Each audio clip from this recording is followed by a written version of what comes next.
Hello, everybody, and thank you for tuning in to the Liberty Report. With us today is Chris Rossini, our co-host. Chris, welcome to the program. It's great to be with you, Dr. Paul. Very good. You know, in a little bit, we're going to start our regular comments that we like to start off with, and we'll be talking about climate and, you know, the serious problems we have with climate and what we know how to handle. But before we do this, I want to remind all our viewers about our partnership with Birch Gold. This week was an important week for gold, and I had several calls. People come in, you know, gold, I think it was below 1,700 for a little bit, but now it's popped up and it recovered rather quickly, and it's very volatile. There's no doubt about it. So, but I had calls in and say, you know, is this a good time to buy?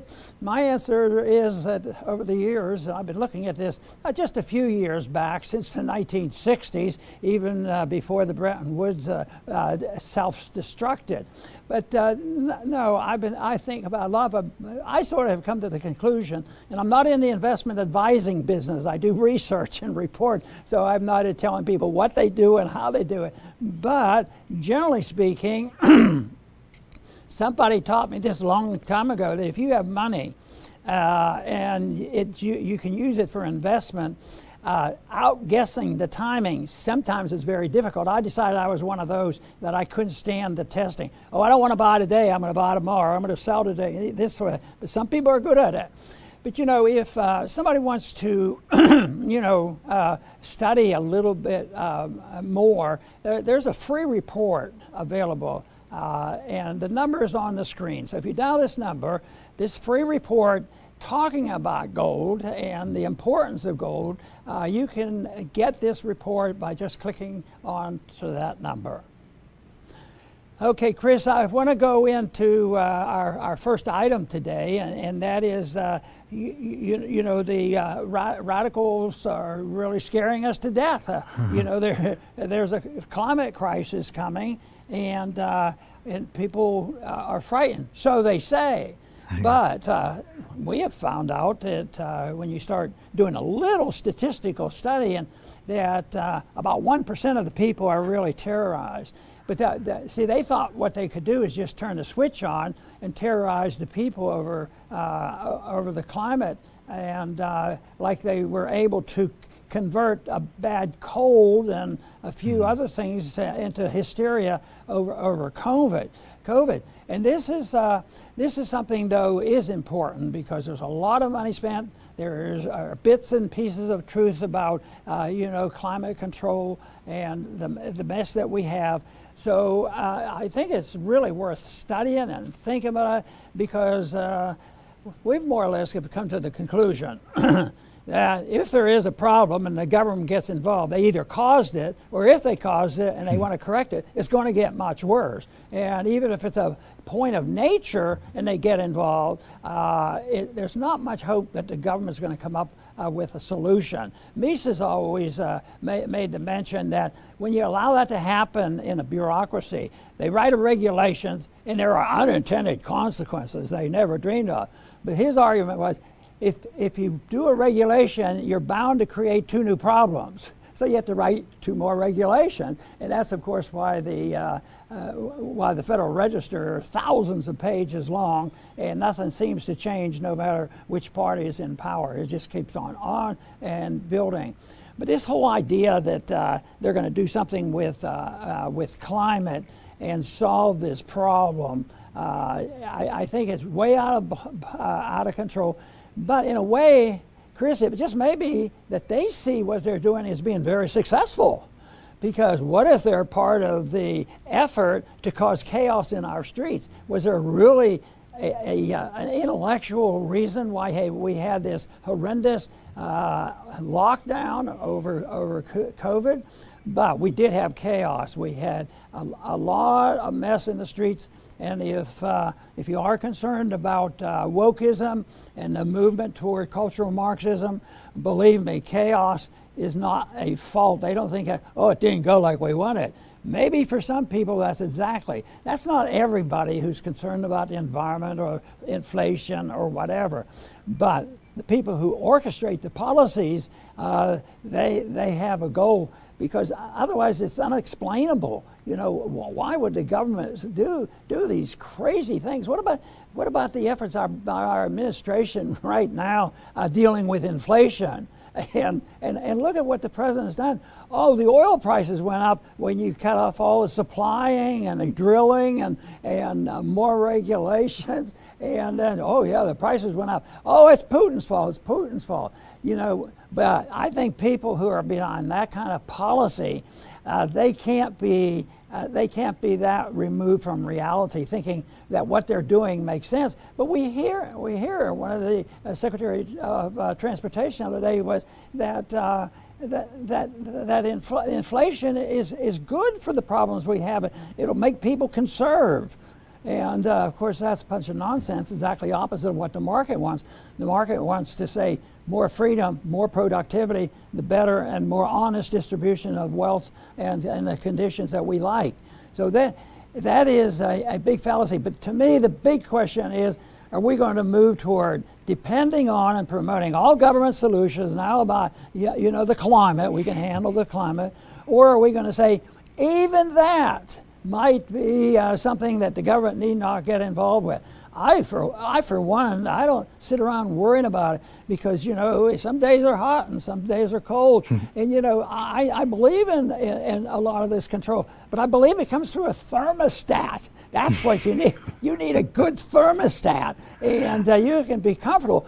But if you have a government that says, no, we're going to solve the real problem, you know, it's CO2, and get into all this stuff, they will make it much worse, and that will become the problem. That certainly was the major problem of COVID.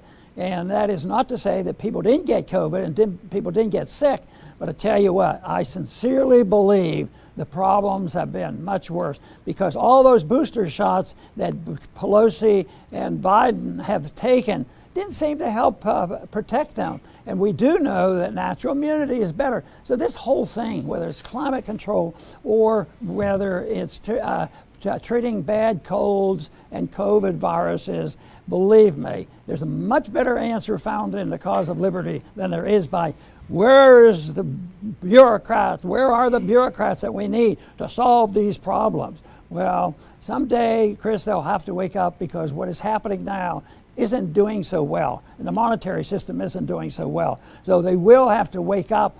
People are waking up, but they still don't have a grasp on what has to be done and where the real inflation comes from. Chris. Right, Dr. Paul. And, you know, government has no shame. They did such a great job with the COVID emergency that they now want us to surrender everything to a so-called climate emergency. And unfortunately, as we all know, propaganda works a lot of the time. We know from all the useless wars that have been fought that have done nothing but bury our country in debt. We know of the last few years of COVID propaganda and tyranny, but it doesn't work all the time. You know, they've been trying to get this climate fear for decade after decade after decade. It's gone under so many different revisions and names. At first it's too cold and too hot. They're settling now that the climate is just changing. You know, but fortunately, despite all the propaganda that we see every day about it, people just aren't falling for it. And Dr. Paul mentioned that 1%. That was from a New York Times poll, of all places. They ran a poll, and just 1% of Americans named climate change as the most important problem facing the United States.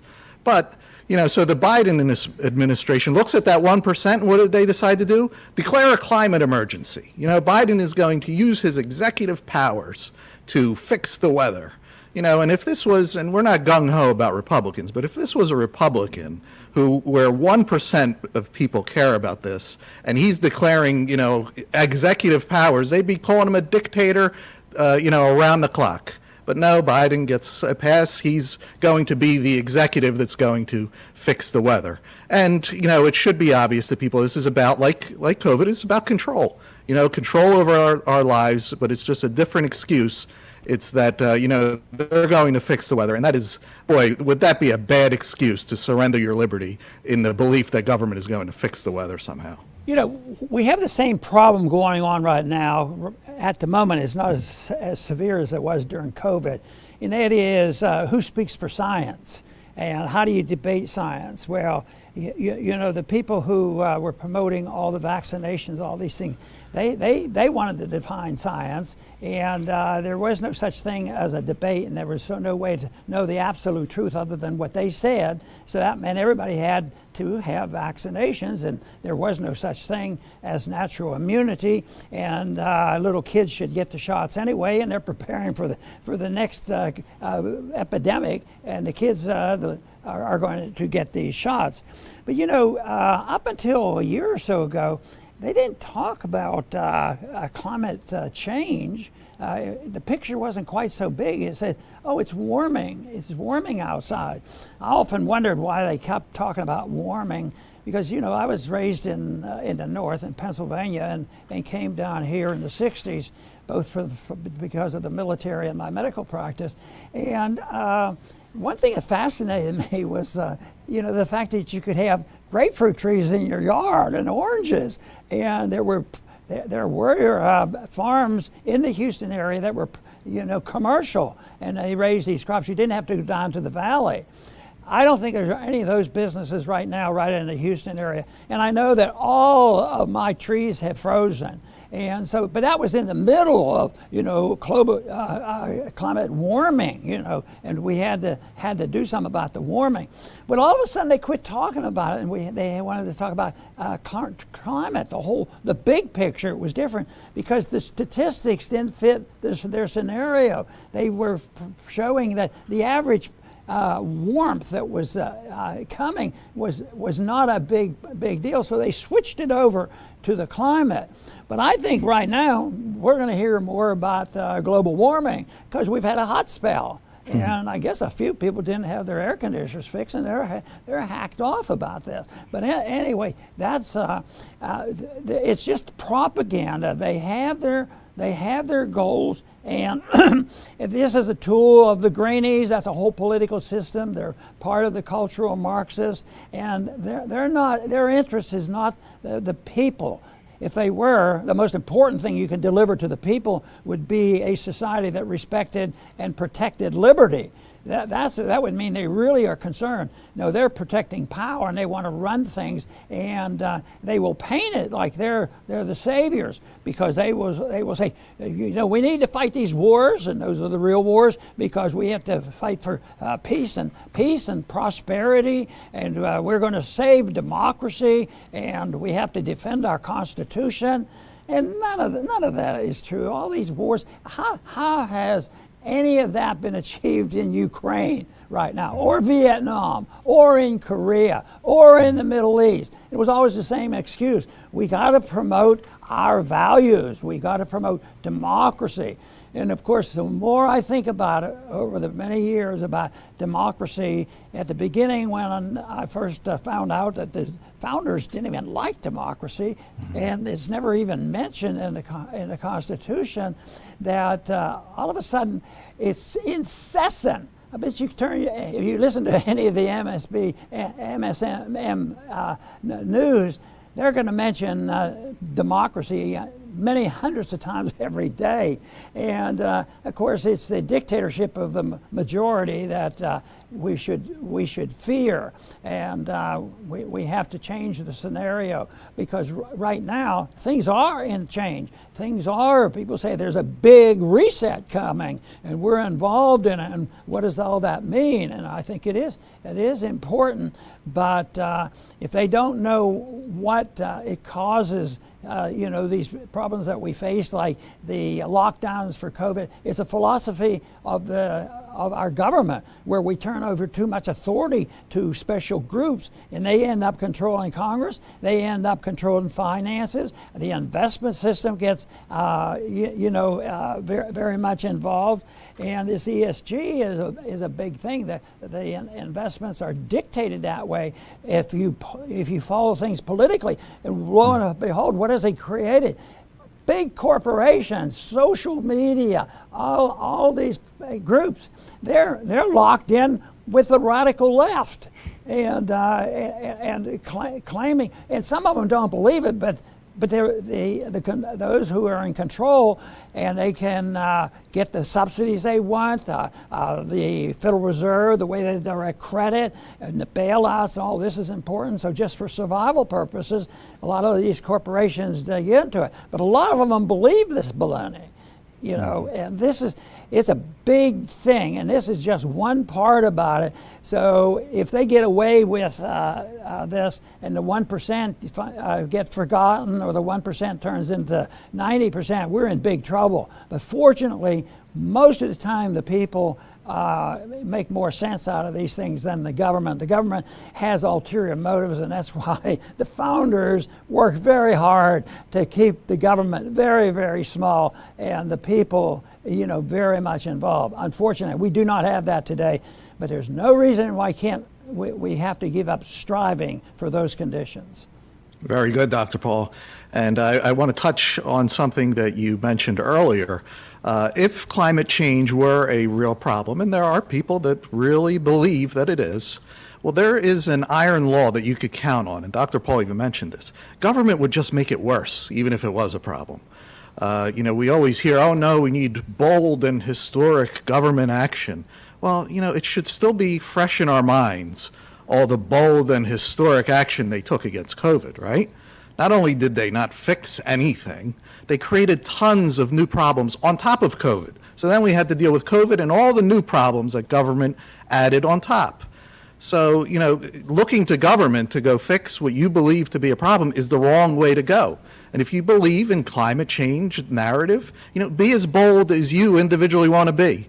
Eat the bugs, live in a pod, ride a bike, don't have kids, all the recommendations they make. If that's your belief system, then, have at it. Just keep the government out of it and keep other people out of it, other than trying to persuade them. We believe in liberty, and we're trying to persuade other people to believe in liberty too. Government is force. Government is not meant to be, it's not persuasion. It's not meant to be a tool that you use to make other people just like you and to live just like you. Unfortunately, too many people do view government as a battering ram to make others like them. And as we mentioned in our title, that is the real emergency, the loss of liberty. Very good. They're talking about this emergency, climate emergency, and then they have to find people to blame. And whether it's COVID or the climate or any other problem, the word they like to use, and they still use it, and they're very careless in using it because I imagine most of the time they use it, it has no meaning anymore, and that is that a person who supports a position. So if you support the position that, natural immunity is something we should, think about, because all medical students up until recently, they were taught about natural immunity, and they say that, we have to do this because otherwise it'll get totally out of control, and that's why they say we have to do it. And the word they use is terrorists. And how many politicians who are just in disagreement, and we're in disagreement back to some of these regulations on COVID, they call them terrorists. And the politicians that they really love to hate, the ones who have a truthful answer to the shenanigans that are going on, they are the real terrorists. So that's to destroy their credibility. And then they go ahead and set up the stage for doing all the things they want and try to control all the legislation and all the innuendos. But the policies do most of the time under today's conditions, backfire. If you had a policy that guaranteed that the Federal Reserve was going to be audited and they couldn't inflate the currency and they couldn't monetize debt, that would be a policy that would be good, but it would be eliminating bad policy. That would be the point there. Just think of all the things done regarding COVID and all the regulations that were done. I don't know which regulation was beneficial. you know, they work hard to find something. And the one that is probably the really the silliest, once if you hear the speaker and the president getting COVID and other famous lefties, when they come down with a case of COVID, they said, well, they had the vaccination. Oh, they had their booster shots too, and they got it. Oh, that's good. That's good because they didn't get as sick as they could have been if they hadn't had all those shots. But they never look and find out the statistics of the people who never had any of that nonsense, didn't get sick at all and did have to go through this, and the risk of taking some of those shots. But whether it has to do with COVID or the monetary system, if they don't want to correct the policy, what they do is they come and tinker. If inflation, for instance, one of the worst things they could do is have wage and price controls, because it just clinches the whole economy and locks down the economy. So those are the lessons that are available to us. History can show this. The principles of liberty are based on moral principles, and they're also very practical too, because if you want to look at the statistics, the freer a society is, the more prosperous it is. The more authoritarian a society is, the poorer it is. All you have to do is look around the world today, or look at the cities in the United States. Look at the big cities or the states that are much more authoritarian. But so far they're getting away with it because they still have access to the federal treasury, and they just say, they make their case, and since it's all leading to chaos, and that's what some people have, they continue the process. But there's no evidence to show that the more authoritarian a society is, the healthier and the happier a society is. Otherwise, people would have been just so delighted with the Marxism of the Soviet system. Well, that finally ended because it self-destructed. So that is what we have to point out in order for people to at least talk about this. And one of the worst things that came out of the COVID thing, except for maybe 10 doctors who became well known and got on TV and wrote books, they may have lost their jobs, but there's no discussion. And I've said it many times as I was going through medical school, the debates over illnesses and the different approaches, that was a big deal. And we had these seminars where we get two well-known professors really go at it. But that's not the case now. The case now is if you don't believe in believe in natural immunity, you're a terrorist and you're killing people. And they've used those terms. So, but let's hope this 1% is saying, look, you're overdoing it. We're skeptical now about all about this on COVID, and we're pretty darn skeptical about this whole thing about climate control. Excellent, Dr. Paul. I will finish up. I believe that the climate emergency, quote unquote, is meant to be the forever emergency. For the most part, the COVID tyranny came to an end, for the most part. But, climate tyranny will never end if people buy it. And, fortunately, a vast, vast majority of people are not buying it. As that New York Times poll pointed out, only 1% believe that this is the most important problem. But if people ever did fall for this, there will never be a time where government would say, okay, we fixed it. The climate is no longer changing, I guess. That day will never come if people buy into this. If they are allowed, the government and their, pet corporations, to monitor every move, every product, every transaction in order to make sure that everything is climate friendly as they define it, then they will never, ever give that up. But there's good news. They may think that this is inevitable, but they also thought that there were things inevitable during COVID. They were trying to make us show passports to go to a ball game or to go get a hot dog at a restaurant. And shame on all those corporations that actually tried to implement that. Those stadiums for the ball games, the restaurants, a lot of them were forced to. But shame on them for actually trying to impose that here in America. But you know what? In the end, they did not get their wish, or not getting their wish of vaccine passports. So there is, that is a very good thing to latch on to. They may have all these crazy plans for everyone, but they are far from inevitable. It just needs enough people to be vigilant enough to protect their individual liberty. Excellent. That's exactly our goals, and we should do whatever we can, but we also need help in doing this. Keeping our program going is one thing that is beneficial to us in getting our message out. But everybody has a responsibility. I claim that if anybody has come to this conclusion and agree, in general of what we've been saying, that you have a moral responsibility to spread the message for your own sake, for your family, for your friends and neighbors, and because it's good and because it's the right thing to do. But it isn't up to the individual. And some people feel overwhelmed. How can I do it? I'm just one person.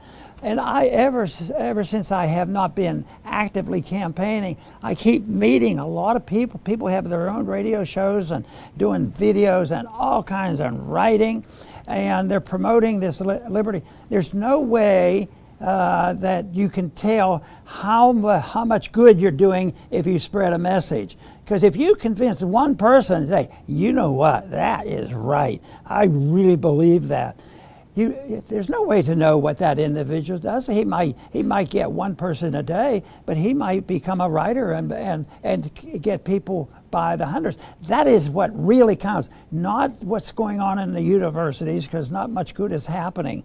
But the resistance is building with the people, and we do have organizations that are teaching the right thing.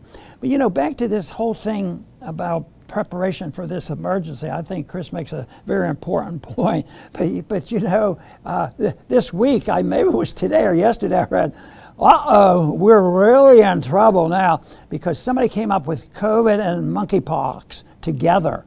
And that'll scare you, and that's not to belittle, the disease, but it's great propaganda for their side of the argument, and you do wonder about these stories, but people can't. It isn't even on the radar. A lot of people about it, other than the fact that every once in a while they'll get a report on the news. But they are preparing for the next emergency, the next pandemic. The states were asked to be prepared. Now, this is the one I really don't like because I think it's 49 out of the 50 states went and bought up and ordered all these vaccines for the next pandemic for the kids. Probably they shouldn't even be getting it. They don't even know what the emergency is going to be like. I think Florida was the only one that rejected it. We're not buying this stuff because we're not going to likely ever use it. But fear is easy to build up. And the other thing I think that is a driving force today, when you look at all the court cases going on and all the kangaroo courts, is the propaganda that happens, the Department of Justice, that to try to sort some of this out. There are some lawsuits going on right now to try to, as the dust is settling, to try to defend oneself because of the harm done with some of these regulations. So people are waking up. Conditions are better now as far as the number of people waking up than it was 2, 5, 10 years ago. Certainly in the monetary issues, there are a lot more people waking up. That doesn't mean that we're on the verge of a major victory, because so far the toughest converts to produce, getting a convert in Washington, D.C., that's a different problem, and they still have a lot of power. And the worse the conditions get, the more they cling to their power and the more determined they want to turn, the problems, and they end up, anybody really objecting, if they call them a terrorist and committing treason, what they do is they're really hating those people. So fear is there, but there's a lot of hatred out there, and it's built on that because, quite frankly, if you go take the numbers and you do it on an individual basis, and I think it's the fault of some on our side, conservatives and libertarians. Some say, with a broad brush, sweep everybody. But on a one-to-one basis, I didn't find that to be true. There were a lot of people in Washington. They did their political duty because they are on a committee and they went along with it. But deep down in their heart, they really weren't as nasty as they appeared, and they would have reasonable conversations. That was one of the reasons I had the Liberty luncheons while I was there, because we had people with different views that came, but it was all off the record, and we got to know each other, and it was much better. So I'm not pessimistic on the fact that we can't get converts. Over the years, I have been much more impressed with the number of people who have come across this message and have joined in, and many of them through my previous activities. I'm amazed at that, and nobody will know if there were 10 or 20 or 2,000 or whatever, because the message is spread. It's a remnant idea. There are people who have clung to the principles that we hold dear, whether they're economics or moral principles, and it's something that we can't say, well, we lost 100,000 this week, we got to do this. And you've got to sort out the propaganda from the truth. So seeking truth, of course, is on the top of the list for all of this. I want to thank everybody for tuning in today to the Liberty Report. Please come back soon.